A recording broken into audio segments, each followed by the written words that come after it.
On the show this week, the Golden Universal Tarot by Roberto De Angelis.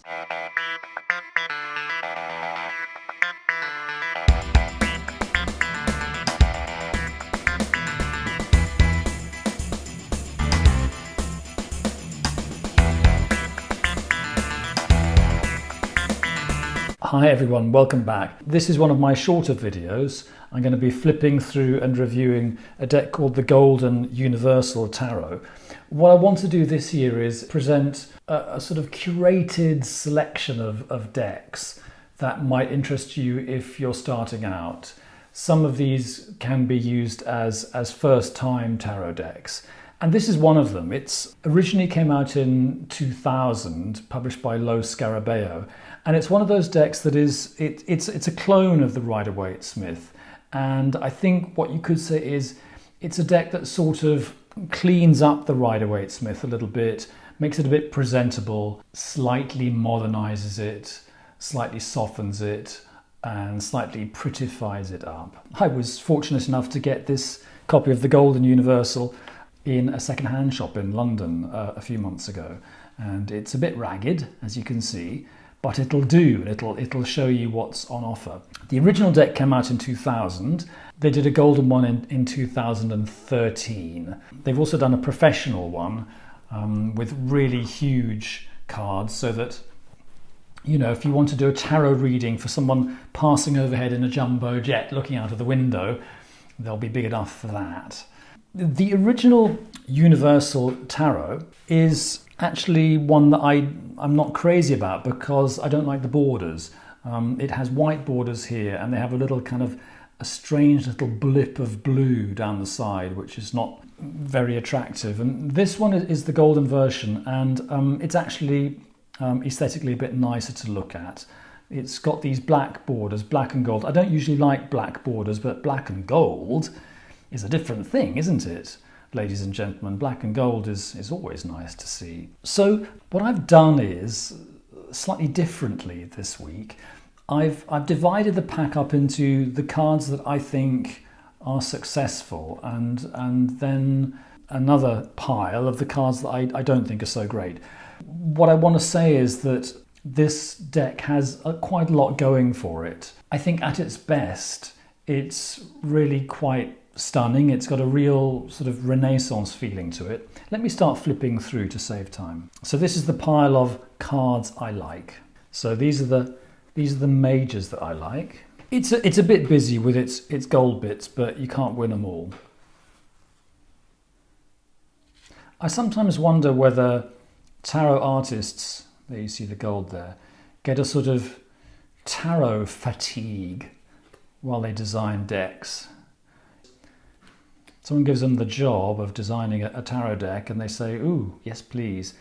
And then it's 78 things they have to draw.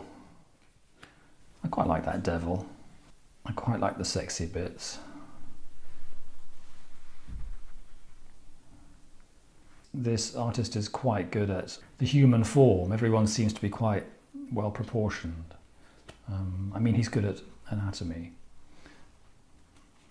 So yeah, tarot fatigue, and I think sometimes, you know, you see a deck's design and it starts off with some really stunning compositions, and as the artist sort of battles his way through whatever it is, a year of tarot drawing, he or she gets, you know, slowly but surely worn down by the experience. And so some of the cards just look like they were drawn in a state of desperation, whereas others look like they're really inspired. I mean, these costumes are really, they're quite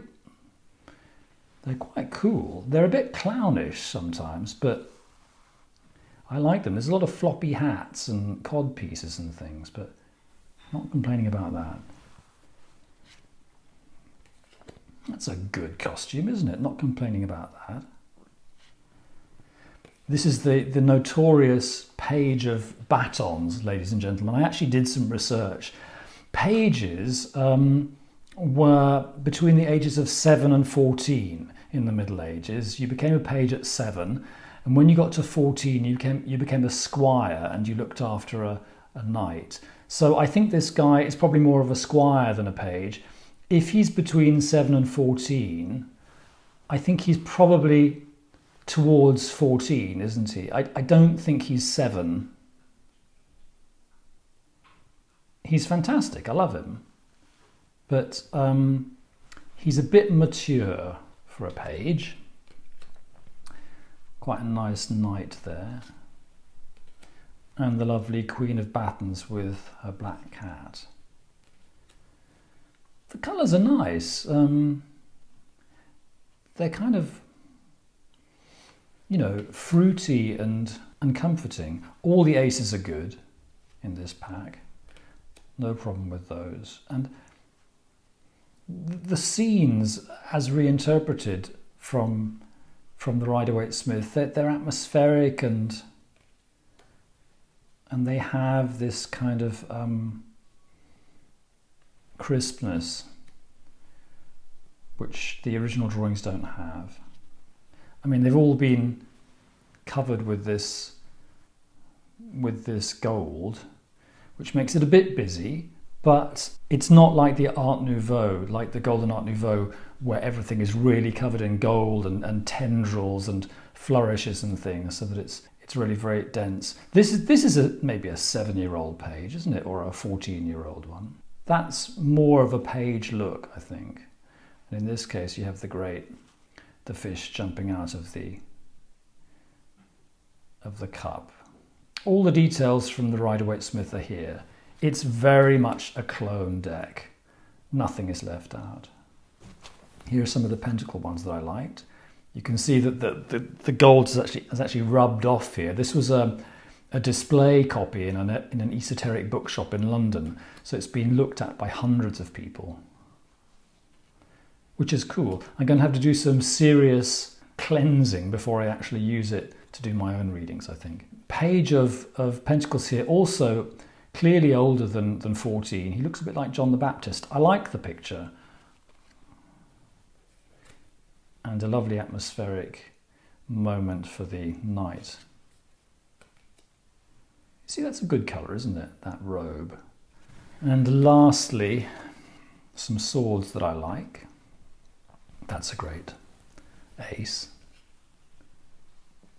Some of these pictures really do sort of have some of the feeling of Renaissance old masters, though they don't actually, he hasn't just collaged in old Renaissance paintings like some decks do, which I think is a bit frightening. But you do get the feeling that you're there in the Renaissance. This one, I think, this one is great. Just the body language of that, the way she's tipped forward slightly, it's wonderful. I'm being nice about this pile because this is the pile I like. Then I've got a whole pile of other cards I don't like so much. A nice 10 of swords. And a good king. Okay, so that's more than half the deck. I find that I like more than half the deck. And the other half, they're absolutely fine, but they're not entirely to my taste. And I think I've previously made some bitchy comments about the ladies in this deck being a bit too pretty. They look a bit like Barbie dolls to me. You know, the High Priestess and Justice. These are quite severe archetypal figures. And I mean, there's the Empress. She looks like... and I just think this is a rather wobbly bit of draftsmanship, this chariot. And the armour is extraordinary. It seems to be sort of muscle armour. And I'm not quite sure that it works.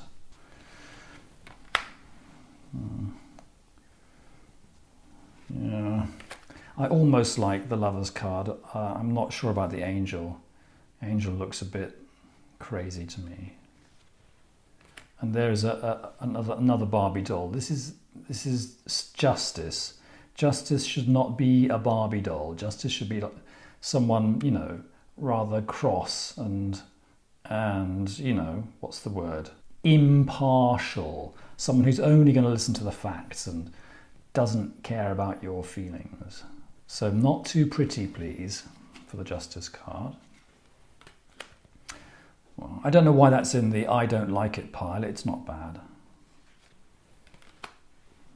I find those falling figures a bit comical. I'm hard to please, aren't I? And then there's a recurring bad haircut in this deck, which you see in the star here, but it also crops up in some of the male characters, as we shall see. Look, here it is again in the World card. That's the Aquarius angel, who seems to have this rather 1980s rock and roll haircut. But she's got a good haircut, hasn't she? If that is hair, is that hair? Yeah, she looks great. Okay, so much to enjoy in that World card. The Two of Battens is the card of power and dominion, and I just find that a little bit of a missed trick there. Similarly, the Three of Battens, even though I like it that he's hitched up his skirt at the back to show his calves. It's okay, that one. The cards in this pile range from merely okay to a bit disappointing. You still get the nice colours.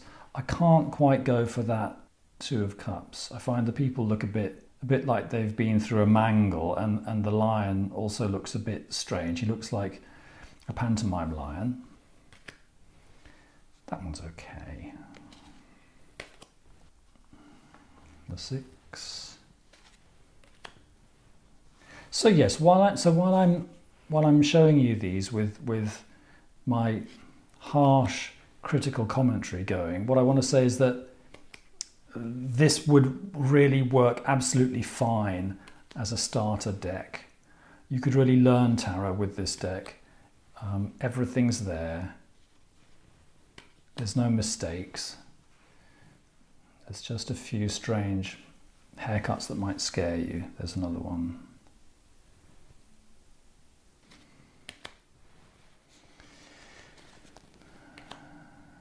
Yes, there's me putting the ladies into the less successful pile. I almost like that one, the 2. This is an example for me of tarot fatigue, tarot designers fatigue.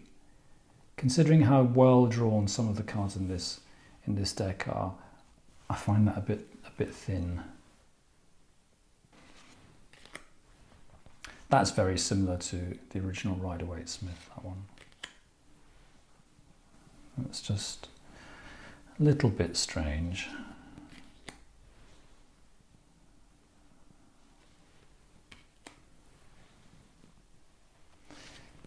So yeah, it's all here. The stories are all here, and you could certainly read these cards very nicely. So, ladies and gentlemen, I hope that answers your curiosity about the Lo Scarabeo Universal Tarot. I think if I was actually buying one full price, I would be tempted to get the mini version. There were 2 mini versions, and the latest one, I think the borders are in some way nicer. There was a problem with the original, that the original had meanings in 4 different languages written all around the border, which looked sort of a bit busy and not very relaxing. But there is a mini version that doesn't have any words around the edges, and I think the borders look a bit more relaxed than in the original. So that would be my hot tip. Get yourself a mini version, put it in your handbag, and then it'll always be there. In case you bump into a film star in the street and they say, "I'm looking for a tarot reader. Can you help?" Anyway, I'll be back next week with a fuller video. I do these flip-throughs once a month, but I am putting out videos this year once a week. So I'm doing various things, different things on different weeks. Join me then. Don't forget to like, comment, share, and all that sort of stuff. Stay well till next week, and I'll see you then. Bye. Oh, yeah.